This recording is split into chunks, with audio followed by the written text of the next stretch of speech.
嗨，大家好，我是如如，欢迎来到如如 Recipe。今天为大家分享牛奶馒头。食材有500克中筋面粉、250毫升牛奶、5到8克活性干酵母、8克泡打粉、1大匙黑糖、少许白糖、47毫升水，依据面粉的湿度而定。烘焙纸。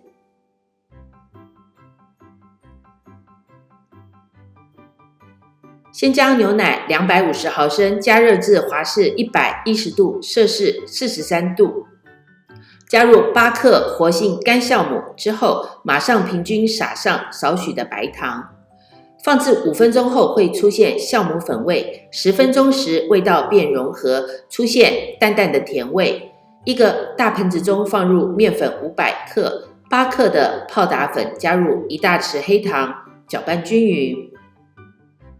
把活性酵母水边加边搅拌，慢慢加入面粉中。如果面粉比较干燥，可以追加冷水，这里另外加了47克的冷水。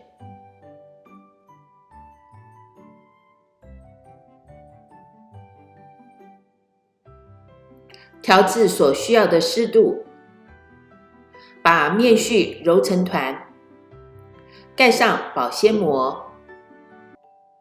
把面团放在温度华氏80度、摄氏27度左右，醒发膨胀至2倍大。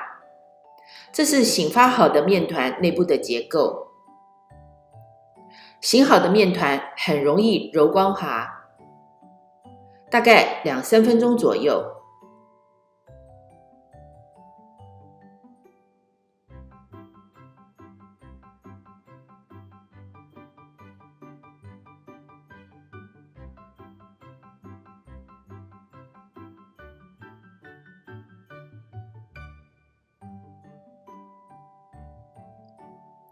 面团793克，平均分成14等份，一份大约56公克多一点点。取一份面团，揉成圆球状，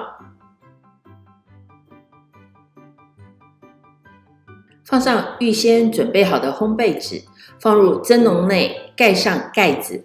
如果室内温度低的话，可以放入烤箱。预热烤箱华氏350度3分钟，3分钟后关掉火，烤箱内的温度保持在华氏80度摄氏27度左右。如有需要，可以重复以上步骤。最后醒发面团膨胀至2倍大，蒸笼底座放入6-7分满水，开大火，水烧开至水滚。放上馒头，如果盖子上面的水蒸气过多的话，可以在盖子上加放1层布，吸收多余的水分，大火蒸22分钟。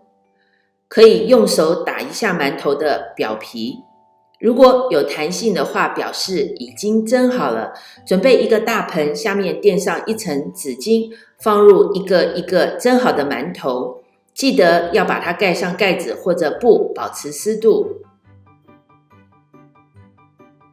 蒸好的馒头富有弹性，柔软好吃。